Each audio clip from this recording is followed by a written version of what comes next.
Hello guys, मेरे channel की future education में आप सभी का स्वागत है। मैं जब कहीं लिखा हूँ हिंदी के नेक्स्ट टॉपिक्स संज्ञा को असमस्ते संज्ञा होती है। इसके अगर विच्छेद की बात करें तो इसमें निकलेगा सम प्लस ज्ञा। सम का मतलब होता है समान, प्लस ज्ञा का मतलब होता है ज्ञान कराने वाला। तो आप कह सकते हैं सीधा सीधा संज्ञा बराबर नाम होता है। इसकी परिभाषा के बारे में समझते हैं। किसी वस्तु स्थान प्राणी या भाव के नाम का बोध कराने वाले शब्द को संज्ञा कहते हैं। जैसे एग्जाम्पल की बात करें, राम, मानव, परिषद, दूध, आगरा आदि। अब देखिए संज्ञा की स्थिति के आधार पर वर्गीकरण के बारे में समझते हैं। इनको दो वर्गों में बांटा गया है, ठीक है। पहली है आपकी यथार्थ संज्ञा, दूसरी भावार्थ संज्ञा। अब यथार्थ का मतलब होता है यथा प्लस अर्थ, ठीक है। इसके परिभाषा को समझते हैं। जिसे हम देख सकते हैं यथार्थ संज्ञा कहलाएगी। जैसे इनका वर्गीकरण 4 वर्गों में बांटा गया है। पहला है आपका व्यक्तिवाचक संज्ञा, दूसरा है जातिवाचक संज्ञा, तीसरा है पदार्थ द्रव्यवाचक संज्ञा, चौथा है समूहवाचक संज्ञा। अब भावार्थ की अगर बात करें, इसका अर्थ होता है भाव प्लस अर्थ, जिसे हम नहीं देख सकते हैं। वर्गीकरण इनका एक भाग में किया गया है, ठीक है। जैसे भाववाचक संज्ञा। अब देखिए यहाँ से आपके क्वेश्चन इंपॉर्टेंट बन जाते हैं। जैसे प्राचीन हिंदी के अनुसार संज्ञा के भेद या प्रकार पूछे जाते हैं तो आप 5 बताएंगे। जैसे जातिवाचक संज्ञा, व्यक्तिवाचक संज्ञा, भाववाचक संज्ञा, पदार्थ द्रव्यवाचक संज्ञा और समूहवाचक संज्ञा, ठीक है। अब देखिए यहाँ समझते हैं आधुनिक हिंदी के अनुसार संज्ञा के भेद। अगर आधुनिक हिंदी के अनुसार संज्ञा के भेद पूछेंगे तो आप 3 बताएंगे, ठीक है। इसे मूल संज्ञा या मूल स्थिति भी कहते हैं, ठीक है। पहला है आपका व्यक्तिवाचक संज्ञा, दूसरा है जातिवाचक संज्ञा, तीसरा है भाववाचक संज्ञा। अब देखिए यहाँ से पदार्थ और द्रव्यवाचक संज्ञा आपका जातिवाचक के अंतर्गत आएगा और समूहवाचक भी जातिवाचक के अंतर्गत आता है। अब समझते हैं पहला व्यक्तिवाचक संज्ञा के बारे में। अब देखें विशेष नाम द्रव्य, दृश्य या मूर्त रहे और एक वचन में रहे तो वह व्यक्तिवाचक कहलाता है। जैसे भारत, हिमालय, गंगा, यमुना इत्यादि, ठीक है।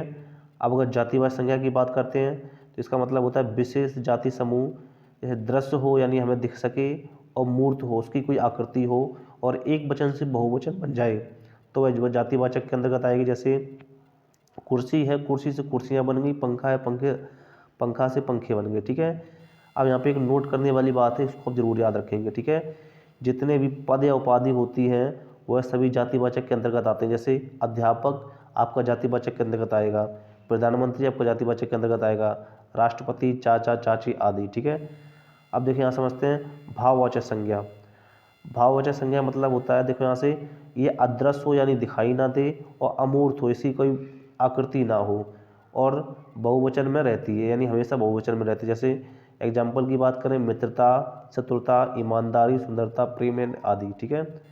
अब यहाँ से समझते हैं नोट यहाँ पे। भाववाचक संज्ञा का निर्माण अन्य 5 तत्वों से किया जाता है। जैसे जातिवाचक संज्ञा से मित्रता बना है, सर्वनाम से देखिए यहाँ से अपनाना बना है, विशेषण से सुंदरता बना है, क्रिया शब्दों से पढ़ाना बना है, अव्यय शब्दों से तेजी बना है, ठीक है। अब देखिए यहाँ समझते हैं पदार्थ एंड द्रव्यवाचक संज्ञा, जिन्हें माप तोल कर सकते हैं पदार्थ द्रव्यवाचक संज्ञा कहलाते हैं। जैसे पदार्थ खनिज का नाम की अगर बात करें, सोना, चांदी, लोहा आदि, ठीक है। और यहाँ से शक्कर, गुड़ आदि, ठीक है। द्रव्यवाचक संज्ञा की बात करें, पेट्रोल, डीजल, तेल, पारा आदि।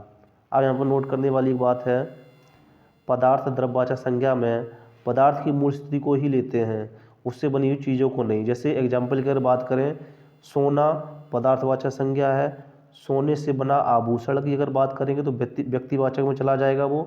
अगर हार की बात करते हैं तो वह जातिवाचक में चला जाएगा, ठीक है। अब नेक्स्ट है आपका समूहवाचक संज्ञा।